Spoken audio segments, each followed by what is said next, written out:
Chicken दम बिर्याणी. त्यासाठी लागणारं साहित्य बघूया. इथं घेतलं आहे 100 ग्रॅम चिकन. बिर्याणी मसाला घेतला आहे सुहानाचा. अद्रक लसणाची पेस्ट घेतलेली आहे. दही, कांदा, तांदूळ, तेल, मिरची, लिंबू, मीठ, दालचिनी, तेजपत्ता, शाही जिरा, लवंग, इलायची आणि थोडीशी टेस्टिंग मसाला घेतलेली आहे. रेसिपीला सुरुवात करूया. सगळ्यात आधी आपल्याला चिकन धुवून घ्यायचे. स्वच्छ चिकन धुवून घेतल्यानंतर त्याच्यात दही टाकायचे, अद्रक लसणाची पेस्ट, मीठ, हिरव्या मिरच्या, लिंबू पिळल्यानंतर त्याच्यात कांदे टाकायचे. तर त्यानंतर सुहाना बिर्याणी मसाला टाकायचे. त्यानंतर चांगलं मिक्स करून घ्यायचे. अशा प्रकारे आपल्याला मॅग्नेट करून घ्यायचे. चिकन चांगलं मिक्स करून मॅग्नेट करून ठेवायचं एक अर्धा तास. चिकन मॅग्नेट केल्यानंतर एक पातेल्यात तेल टाकायचे. थोडंसं तेल टाकल्यानंतर खडे मसाले टाकायचे. त्यानंतर पाणी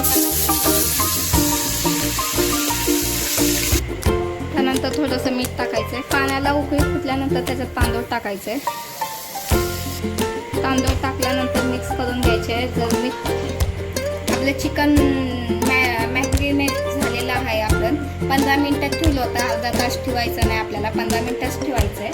त्याच्यानंतर आपण जी टेस्टिंग मसाला घेतलेला आहे ते टाकायचं.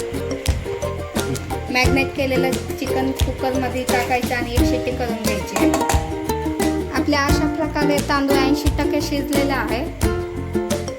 चेक करायचं 80% शिजले का म्हणून. 80% तांदूळ शिजल्यानंतर चाळून घ्यायचे.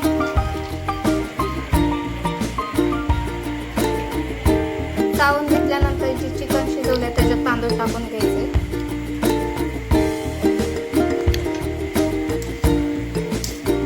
चिकनला आपण एक शिट्टी द्यायचं होतं. तांदूळ टाकल्यानंतर त्याच्यात थोडंसं खायचं कलर टाकायचं ऑरेंज. नंतर कच्चं तेल टाकायचं. गरम करायचं नाही तेलाला, कच्चं तेल टाकायचं. कच्चं तेल टाकल्याने आपली बिर्याणी सुटसुटीत होते आणि तांदूळ चांगलं शिजून येते. कुकरला झाकण लावून बारीक गॅसवर आपल्याला 20 मिनिटं ठेवायचे दम बिर्याणीसाठी. 20 मिनिटं झाल्यानंतर कुकरचं झाकण खोलून बघायचं.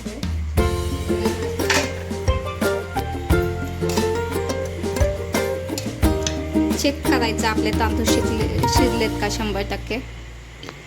चांगलं मिक्स करून घ्यायची बिर्याणी. अशा प्रकारे मिक्स करून घ्यायचे.